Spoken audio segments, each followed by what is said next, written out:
వినేటందుకు విచిత్రంగా ఉండటమే కాదు, ఒక పట్టాన అర్థం కానట్టుగా సరికొత్త రిలేషన్షిప్ ట్రెండ్ ఇప్పుడు జపాన్లో నడుస్తున్నది. పెళ్లి చేసుకుంటారంట కానీ భార్యాభర్తలకు ఉండాల్సిన సంబంధం మాత్రం వీళ్ళిద్దరి మధ్య ఉండదంట. భార్యాభర్తల లెక్క ఉండటమే కాదు, పిల్లల్ని కూడా కంటారంట.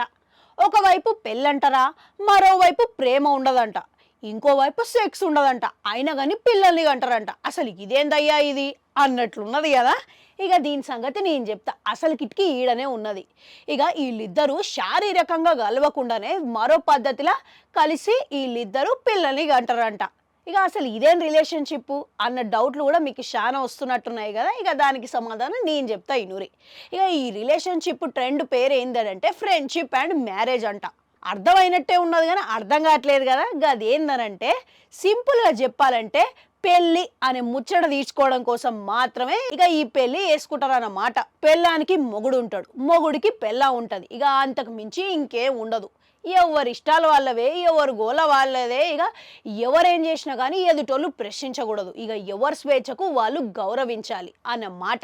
ఇక అట్లుంటుంది అన్నమాట. ఇక మొత్తం మీద చెప్పాలంటే మన ఇంట్లో ఫ్రిడ్జ్, ఏసీ, టీవీ గట్లనే కారు ఇవన్నీ ఎట్లుంటాయో ఇక వాటితోని మనకి భావోద్వేగమైన అనుబంధం ఎట్లుంటుందో ఇక వాటికి మాత్రం మన మీద ఎట్లాంటి బంధం ఉండదు. ఇక అట్లాంటిదే ఈ రిలేషన్షిప్ అన్నమాట. ఇక ఇదేదో మంచిగా ఉన్నది, జరంత కొత్తగా కూడా అనిపిస్తున్నది. ఇక ఆ ముచ్చట పక్కకు పెడితే ఇక ఎట్లాంటి ప్రేమ సెక్షువల్ రిలేషన్షిప్కి తావు లేకుండా ఒకటే లాంటి మైండ్ సెట్ కలిగి ఉన్న ఇద్దరు వ్యక్తులు స్నేహితుల లెక్క జీవించడమే ఇక ఈ అనుబంధానికి గల కారణం అంట. ఇక ఇదే విధానం అంట. అయితే వీళ్ళిద్దరూ చట్టబద్ధంగానే అన్ని మాట్లాడుకొని వేసుకుంటారంట. ఒకవేళ నచ్చితే మాత్రం కలిసి ఉంటారంట. ఇక నచ్చకపోతే కాస్త తేడా వచ్చినా కానీ ఈడాకులే అంట.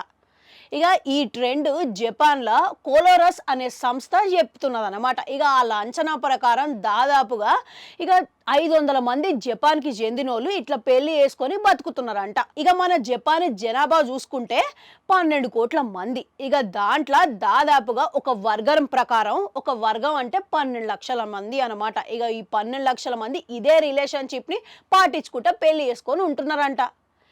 ఇక వాళ్ళ సంగతి ఏమో కానీ మన ముచ్చటకు వస్తే మాత్రం మనం ఇట్లాంటివన్నీ అర్థం చేసుకొని చేసుకోవడం అంటే జరంత కష్టమనే చెప్పుకోవాలి. ఇక మీరు ఇట్లా ఇదేదో మంచిగా ఉన్నదని ట్రై చేసి లట్టుక్కున పోయి చేసుకున్నా కానీ ఇక ఇట్లాంటి విషయం అంత సాహసం చేసుకున్న విషయం ఇంట్లో తెలిస్తే మాత్రం ఉరికిచ్చి జాడికట్ట తీసుకొని కొడతారు. మళ్ళా 10ల మళ్ళా చూసుకోరి మళ్ళా.